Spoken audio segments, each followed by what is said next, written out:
जादुई नदी। पांचाल नगर में राजा विक्रम सिंह का राज्य था। पांचाल नगर राज्य बहुत ही समृद्ध और खुशहाल था। एक बार पांचाल नगर में पड़ने वाले सुंदरवन जंगल की मुखिया चुनमुन मोरनी राजा विक्रम सिंह के पास आती है। महाराज की जय हो। महाराज, आपके राज्य में भरपूर सुख शांति और समृद्धि है। आपकी प्रजा पर ईश्वर की कृपा बरस रही है, किंतु आपके पड़ोस में पड़ने वाले हमारे जंगल की हालत बहुत खराब है। क्या बात है? आपके जंगल पर क्या संकट आ गया है? महाराज, पिछले कई वर्षों से सही से बारिश नहीं हो रही है, जिसके कारण हमारे क्षेत्र से बहने वाली एकमात्र नदी सूख गई है। हमारे छोटे से जंगल में पक्षी सूखे से बेहाल हैं। घर घर बीमारियां फैल गई हैं और जंगल में पीने के पानी की भी भारी समस्या हो गई है। देखो चुनमुन, आपकी समस्या हम समझ रहे हैं, किंतु हम इसमें आपकी क्या मदद कर सकते हैं? महाराज, आप तालाब बांध खोलकर अपनी नदी का कुछ जल यदि हमारे जंगल के पक्षियों के लिए दे दे तो आपकी बड़ी कृपा होगी। देखिए चुनमुन जी, वो जल हमारी प्रजा के लिए है। जंगल के पक्षियों के लिए हम बांध का पानी नहीं बहा सकते। महाराज की बात सुनकर मुखिया चुनमुन मोरनी को बहुत दुख होता है और वो उदास होकर जंगल की ओर लौट आती है। देखिए मुखिया जी, राजा से बात करके तो आपके सारे प्रयास विफल हो चुके हैं। मुझे लगता है कि अब हमें भगवान से ही प्रार्थना करनी होगी ताकि वो बारिश करें और हमारे जंगल की समस्या को दूर कर दें। रिंकू तोता की बात सुनकर जंगल के सारे पक्षी मिलकर एक हवन करते हैं और भगवान से बारिश के लिए प्रार्थना करते हैं। तभी वहाँ पर एक बूढ़ा उल्लू आता है। मैं कई दिनों से प्यासा हूँ, कोई मुझ बूढ़े को पानी पिला दो, नहीं तो मेरे प्राण निकल जाएंगे। बाबा, इस जंगल में तो वैसे ही पीने के लिए पानी नहीं है। हम पक्षी पड़ोस के जंगल से विनती करके पानी लाते हैं, किंतु फिर भी मेरे घर में थोड़ा सा पानी है, वो मैं आपको लाकर देती हूँ। आप परेशान मत होइए। ऐसा कहकर मुखिया अपने घोंसले से पानी लाकर बूढ़े उल्लू को पिला देती है।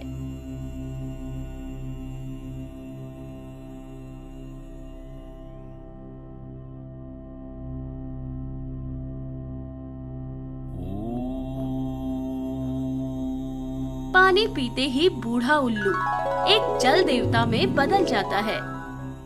आप सभी की पूजा अर्चना और अच्छे भाव से मैं बहुत प्रसन्न हुआ हूँ। आपके पास स्वयं के पीने के लिए पानी नहीं था, तब भी आपने एक अनजान प्यासे पक्षी की मदद की। जो व्यक्ति निस्वार्थ भाव से दूसरों की मदद करता है, उसकी प्रार्थना ईश्वर तक जरूर पहुंचती है। मैं वरदान देता हूं कि अब आपके जंगल से बहने वाली नदी का जल कभी नहीं सूखेगा और पूर्णिमा के दिन चांद की रोशनी में उस जल को पीने वाले की 3 इच्छाएं अवश्य पूरी होंगी। ये मेरा आप सभी के लिए वरदान है। जल देव के वरदान से जंगल की सूखी हुई नदी जल से लबालब भर जाती है। इसके बाद हर महीने पूर्णिमा की रात को वो जल पीने वाले पक्षियों के सभी रोग और कष्ट दूर होने लगते हैं। पूरा जंगल खुशहाल और हरा भरा हो जाता है। उस नदी के जल से सिंचाई करने पर जो भी फसल उगती थी वो भी बहुत पोषक होती थी। धीरे धीरे सुंदरवन की संपन्नता और सुख समृद्धि के चर्चे दूर दराज के क्षेत्र तक होने लगते हैं।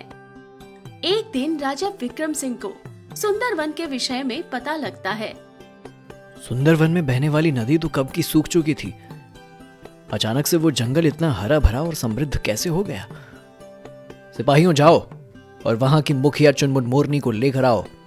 राजा के आदेश पर सिपाही सुंदर नगर जंगल के मुखिया चुनमुन मोरनी को लेकर राजा के दरबार में आते हैं। क्या बात है महाराज, आज आपने मुझे दरबार में ऐसे अचानक क्यों बुला लिया? कुछ समय पहले आप हमसे सहायता मांगने के लिए आए थे। उस समय आपके जंगल की नदी सूख गई थी और आपके जंगल में भयंकर सूखा पड़ रहा था। लेकिन फिर अचानक ऐसा क्या चमत्कार हुआ कि आपकी नदी और जंगल फिर से इतना हरा भरा हो गया। हमने तो सुना है कि आपके यहाँ कोई भी पक्षी कभी बीमार नहीं पड़ता। आप अवश्य ही हमसे कुछ छिपा रही हो। यदि आपने खुलकर सारी बातें नहीं बताई तो ये राजद्रोह कहलाएगा और आपको इसी क्षण बंदी बना लिया जाएगा। महाराज, जिस क्षण हमारे जंगल के पक्षियों को आपकी आवश्यकता थी तब आपने हमसे मुंह मोड़ लिया था, और आज जब हमारे पास किसी भी वस्तु की कोई कमी नहीं है तो आप हमारे जंगल पर अपना अधिकार व्यक्त कर रहे हैं। सुंदर वन में भयंकर सूखा पड़ा हुआ था, पक्षी भूख और प्यास से मर रहे थे। जब आपने सहायता से इनकार कर दिया तो हमने ईश्वर को पुकारा और उनकी ही कृपा से हमारे सारे कष्ट दूर हो गए। तुम एक छोटे से पक्षी होकर महाराज से इस तरह से बात कर रही हो। ये झूठी कहानियां किसी और को सुनाना। सच सच बताओ कि तुम्हारे हाथ कौन सा अलादीन का चिराग लगा है। चुनमुन मोरनी महाराज को जल देव के वरदान के बारे में नहीं बताती है। कैद कर लो इस दुष्ट पक्षी को और हमारे गुप्तचरों को जंगल के कोने कोने में तैनात कर दो। सुंदर वन का रहस्य तो हम पता करके रहेंगे। महाराज के कहे अनुसार जंगल के कोने कोने में गुप्तचर तैनात हो जाते हैं। कुछ दिन बाद एक बंदर महाराज के दरबार में आता है। अरे ये वानर हमारे दरबार में किस लिए आया है? महाराज, जिस रहस्य को जानने के लिए आपने जंगल के कोने कोने में गुप्तचर तैनात किए हैं, वो रहस्य मैं आपको बतलाता हूँ। देखो वानर, अगर तुम्हारी बात सत्य निकली तो तुम जो चाहोगे वो मैं तुम्हें दूंगा, किंतु असत्य होने पर बंदी बनने के लिए तैयार रहना। तो फिक्र ना करें महाराज, मैं सब कुछ सच बताने वाला हूँ। सुंदर वन को जल देव का आशीर्वाद प्राप्त हुआ है महाराज। उनके जंगल से होकर बहने वाली नदी अब कभी भी नहीं सूखेगी और उस जल को पीने वाले व्यक्ति के सभी कष्ट और बीमारियां भी दूर हो जाएंगे। ऐसा जलदेव ने उन्हें वरदान दिया है। सिर्फ इतना ही नहीं, पूर्णिमा की रात को इस जल को पीकर वरदान मांगने पर 3 इच्छाएं पूरी करने का वरदान भी जलदेव ने दिया है। अगर सचमुच ऐसा हुआ है तो उस नदी के जल को शीघ्र ही राज दरबार में लाया जाए। महाराज के आदेश पर पूर्णिमा की रात को सिपाही सुंदर वन जाते हैं और जल भरकर महाराज के पास ले आते हैं।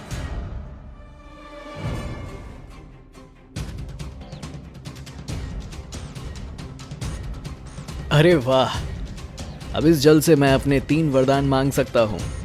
इस तरह तो मैं इस जल की मदद से धीरे धीरे अपनी सारी इच्छाएं पूरी कर लूंगा और पूरे संसार पर राज करने लगूंगा। लालच अपने मन में रखकर राजा उस जल से 3 वरदान मांगता है, लेकिन काफी देर तक इंतजार करने के बाद भी उसे कोई चमत्कार होता दिखाई नहीं देता है। यह क्या मजाक है? इस जल से तो कुछ भी नहीं हो रहा। जाओ जाकर पक्षियों के मुखिया चुनमुन को जेल से लेकर आओ। सिपाही जाकर चुनमुन को महाराज के सामने ले आते हैं। चुनमुन, अब भी समय है। इस नदी का रहस्य हमें सच सच बताओ, नहीं तो हमसे बुरा कोई नहीं होगा। अगर तुमने सच नहीं कहा तो हम तुम्हें मृत्यु दंड देंगे। राजा की बात सुनकर चुनमुन बहुत दुखी हो जाती है। महाराज, इस जादुई नदी का जल तभी चमत्कार करेगा जब आप उसे पूर्णिमा के चांद की रोशनी में ग्रहण करेंगे और इससे वरदान मांगेंगे। चुनमुन की बात सुनकर राजा की आंखें लालच और खुशी से चमक उठती हैं और वो उसी रात को सिपाहियों सहित नदी की ओर चल देता है। नदी के पास पहुंचकर राजा फिर से जादुई नदी का जल लेता है और उसे पीकर वरदान मांगता है। जरूर ये चुनमुन मोरनी हमसे अभी भी कुछ बात छिपा रही है। इस नदी का रहस्य कुछ और ही है, तभी तो मेरी एक भी इच्छा इसने पूरी नहीं की। इतना कहकर महाराज गुस्से में चुनमुन मोरनी को मृत्यु दंड सुना देते हैं। तभी एक तेज रोशनी होती है और जल देवता वहाँ प्रकट हो जाते हैं। मूर्ख राजन, एक भले पक्षी को मृत्यु दंड देकर तुमने बहुत बड़ी गलती की है। चुनमुन ने तुमसे कोई रहस्य नहीं छिपाया है। इस जल का असली रहस्य मैं तुम्हें बताता हूँ। चुनमुन मोरनी ने निस्वार्थ भाव से पूरे जंगल के पक्षियों को बचाने के लिए मुझसे प्रार्थना की थी। उसकी भक्ति और निस्वार्थ प्रेम से प्रभावित होकर मैंने उसे जादुई नदी का वरदान दिया था, किंतु तुमने स्वार्थ के वशीभूत होकर इस जल को पिया और अपने लालच को पूरा करने के लिए इस जल से वरदान मांगा, किंतु तुम्हारी इच्छाओं से स्वार्थ जुड़ा हुआ था, इसीलिए इस जल का जादू समाप्त हो गया। इसमें चुनमुन मोरनी की कोई गलती नहीं है। मेरी भूल के लिए मुझे माफ कर दो भगवान। लालच और स्वार्थ ने मुझे सच में अंधा बना दिया था। मैंने एक नहीं बल्कि 2 बार गलती की है। पहले मैंने चुनमुन को मदद के लिए इनकार किया और बाद में उसकी नदी के जल को भी अपने स्वार्थ के लिए उपयोग करना चाहा। आपको इस चुनमुन मोरनी से सीख लेनी चाहिए। वरदान मिलने पर भी इन्होंने कभी उसका गलत उपयोग नहीं किया और सदा ही सबकी भलाई के बारे में सोचा।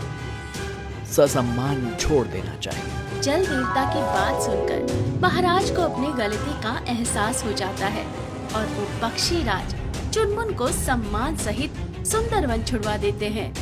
उस दिन के बाद राजा विक्रम सिंह कभी भी लालच और स्वार्थ सिद्धि का कोई भी काम नहीं करते हैं और सदा प्रजा की भलाई के बारे में सोचते हैं।